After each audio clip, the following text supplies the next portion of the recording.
जय हिंद मेरे प्यारे साथियों। तो स्वागत है आज की क्लास में। तो आज की क्लास में हम बात करने वाले हैं मध्य प्रदेश में पाई जाने वाली प्रमुख मस्जिदों के बारे में। तो चलिए वीडियो स्टार्ट करते हैं।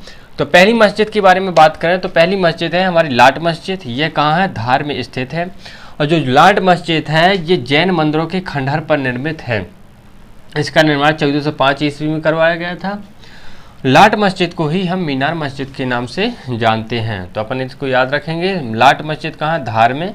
और जे किने मंदिरों के अवशेषों पर निर्मित है, जैन मंदिरों के खंडहरों पर निर्मित है। और 1405 में इसकी स्थापना या निर्माण किया गया था।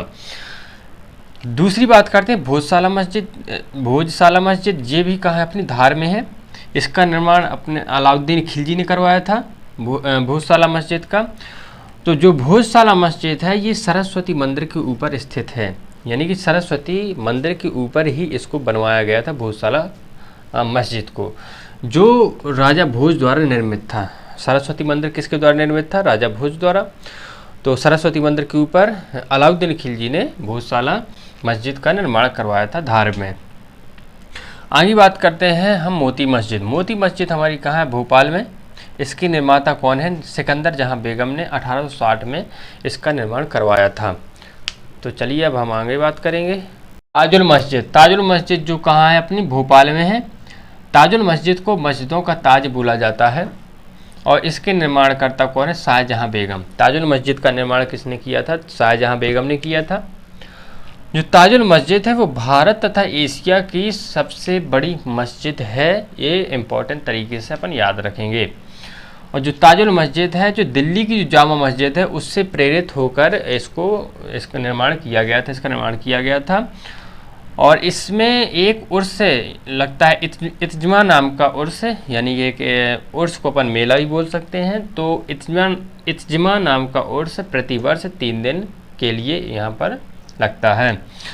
आगे बात करते हैं जामा मस्जिद। जामा मस्जिद कहाँ है? भोपाल में ही स्थित है। जामा मस्जिद के निर्माणकर्ता कुदासिया बेगम है। और ये चारबाग पद्धति से निर्मित मस्जिद है। क्वेश्चन पूछा जाता है कि चारबाग पद्धति से निर्मित कौन सी मस्जिद है मध्य प्रदेश में? तो ऑप्शन के हिसाब से अपनी जामा मस्जिद अपना आंसर हो जाएगा। अब हम बात करते हैं ढाई सीढ़ी मस्जिद। ढाई सीढ़ी मस्जिद कहाँ है? अपनी भोपाल में है। ढाई सीढ़ी मस्जिद का निर्माण दोस्त मोहम्मद खान ने करवाया था। और ढाई सीढ़ी मस्जिद सबसे छोटी मस्जिद है मध्य प्रदेश में, देश में, एशिया में।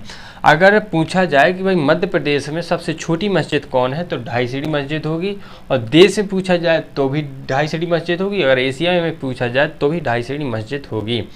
तो ये मोस्ट तरीके से अपन याद रखने वाले हैं। इसके निर्माता भी याद रखेंगे, ये तो इम्पोर्टेंट हो जाएगा। अब हम बात करते हैं बीबी की मस्जिद। बीबी की मस्जिद कहाँ है? बुरहानपुर में है, स्थित है। इसके निर्माता कौन है? आजम हुमायूं। और आजम हुमायूं ने आदिल शाह फारूकी के शासनकाल में बीबी की मस्जिद का निर्माण करवाया था। आजम हुमायूं ने किसकी आज्ञा लेकर? बेगम रुकैया की आज्ञा लेकर आजम हुमायूं ने आदिल शाह फारूकी के शासनकाल में बीबी की मस्जिद का निर्माण करवाया था। उर्दू व संस्कृत लिपि रखने वाली यह एकमात्र मस्जिद है। बीबी की मस्जिद में उर्दू व संस्कृत दोनों प्रकार की लिपि को जो है तो संजोए हुए है। तो ये पहली मस्जिद है जो दोनों लिपियों को रखती है। तो क्वेश्चन पूछा जाता है कि भाई उर्दू और संस्कृत की लिपि रखने वाली कुछ मस्जिद कौन सी है? तो हमारी हो जाएगी बीबी की मस्जिद हो जाएगी। तो ये अपनी प्रमुख मस्जिदें यहाँ पर समाप्त होती हैं। अब हम कुछ मध्य प्रदेश में पाई जाने वाली गुफाओं के बारे में बात कर लेते हैं जो हर एग्जाम में लगभग पूछी जाती हैं। बात करते हैं गुफाओं के बारे में। तो पहली गुफा को हम लेते हैं उदयगिरी की गुफाएं। उदयगिरी की गुफाएं हमारी कहाँ? विदिशा में स्थित हैं। विदिशा में कहाँ? पाटेनी गांव में स्थित हैं। उदयगिरी गुफाएं गुप्त काल से संबंधित हैं, 4वीं-5वीं शताब्दी से संबंधित हैं। तो क्वेश्चन पूछा जाता है कि गुप्त काल से संबंधित गुफाएं कौन सी हैं? तो वो उदयगिरी गुफाएं हैं। उदयगिरी गुफाओं के अंतर्गत 20 गुफाएं आती हैं, इनको अपन याद रखेंगे। और जो ये गुफाएं जैन और हिंदू दोनों धर्मों से संबंधित हैं। अब बात करते हैं जो गुफा नंबर 5 है। उदयगिरी गुफाओं जो 20 गुफाएं पाई जाती हैं उनमें जो गुफा नंबर 5 है तो उसमें वराह की विशाल प्रतिमा पाई जाती है। तो क्वेश्चन पूछ लिया जाता है कि वराह की विशाल प्रतिमा कौन सी गुफा नंबर में स्थित है? तो भाई गुफा नंबर 5 में स्थित है। जो गुफा नंबर पहली है उसको हम सूरज गुफा बोलते हैं, तो इनको याद रखेंगे कि सूरज गुफा किसको बोला जाता है, तो गुफा नंबर जो पहली है उसको हम सूरज गुफा बोलते हैं। गुफा नंबर जो चौथी है उसमें शिवलिंग की प्रतिमा पाई जाती है और इसी को हम बीन की गुफा बोलते हैं। इंपॉर्टेंट तरीके से इसको अपन याद रखेंगे। जो 13वें नंबर की गुफा है उसमें शेष साई विष्णु की मूर्ति मतलब स्थित है, तो इसको अपन याद रखेंगे। अब हम बात करते हैं नेक्स्ट। अब हम बात करते हैं बाघ की गुफाओं के बारे में। बाघ की गुफाएं धार में कुछ ही तहसील के अंतर्गत आती हैं। बाघ की गुफाओं में बौद्ध चित्र के प्रमाण मिले हैं। बाघ की जो गुफाएं वो अजंता के समकक्ष गुफाएं मानी जाती हैं। क्वेश्चन पूछा जाता है कि भाई मध्य प्रदेश में अजंता के समकक्ष कौन सी गुफाएं हैं, वो कौन सी हैं? बाघ की गुफाएं हैं। इनका जो निर्माण काल जो है तो 4वीं से 6वीं शताब्दी के बीच का माना जाता है। बाघ की गुफाओं की खोज डेंगर फील्ड ने 1818 में की थी, तो अपन को इनको याद रखना। क्वेश्चन पूछ लिया जाता है भाई कि बाघ की गुफाओं की खोज किसने और कब की, तो डेंगर फील्ड ने की थी 1818 में बाघ की गुफाओं की खोज। और जो बाघ की गुफाओं में जो पेंटिंग है उनकी पेंटिंग को हम क्या बोलते हैं? फ्रेस्को मुराल पेंटिंग बोला जाता है। जो बाघ की गुफाओं में पेंटिंग है तो उनको हम फ्रेस्को मुराल पेंटिंग बोला जाता है। अब हम कुछ इम्पोर्टेंट और गुफाओं के बारे में बात कर लेते हैं। झिंझरी की गुफाएं कहाँ है? अपनी कटनी में। इन्फॉर्मेटिव तरीके से इनको याद रख लेंगे। झिंझरी की गुफाएं कहाँ हैं? कटनी में। धायनाथ की गुफाएं और धर्म राजेश्वर की गुफाएं कहाँ हैं? मंदसौर में। लिखीराज की गुफाएं कहाँ? मुरैना में। और पहाड़गढ़ की गुफा कहाँ है? वो भी मुरैना है। लिखीराज की गुफा और पहाड़गढ़ की गुफा ये दोनों कहाँ हैं? मुरैना में।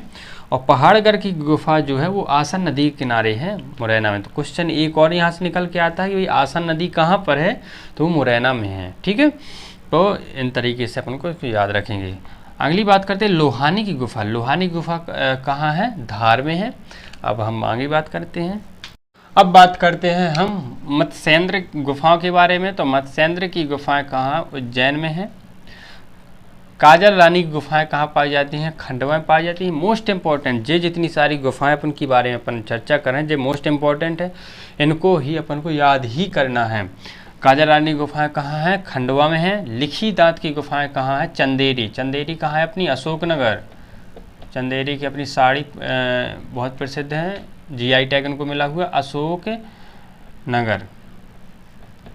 ठीक है, लिखी दांत की गुफाएं चंदेरी अशोकनगर में पाई जाती हैं। भुईमाड़ की गुफाएं कहाँ पाई जाती हैं? सीधी में पाई जाती हैं। खंडगिरी की गुफाएं कहाँ पाई जाती हैं? विदिशा में पाई जाती हैं। खंडगिरी की गुफाएं कहाँ पाई जाती हैं? विदिशा में पाई जाती हैं। अम्बाबाई की गुफाएं कहाँ पाई जाती हैं? बैतूल में पाई जाती हैं। बैतूल कहाँ है? अपना दक्षिण की तरफ, MP में। तो अम्बाबाई की गुफाएं कहाँ पाई जाती हैं? बैतूल में पाई जाती हैं। नमेरी की गुफाएं की बात करें तो नमेरी की गुफाएं कहाँ पाई जाती हैं? भोपाल में पाई जाती हैं। अब कबरा की गुफाओं के बारे में बात करें, कबरा की गुफाएं हमारी कहाँ पाई जाती हैं? राजगढ़ में पाई जाती हैं। तो ये हमने बात की मोस्ट इम्पॉर्टेंट गुफाओं के बारे में जो मध्य प्रदेश में पाई जाती हैं। अब हम जो बची हुई गुफाएं हैं या जो भी चीज़ें बची हुई हैं उनको हम नेक्स्ट वीडियो में कवर करेंगे।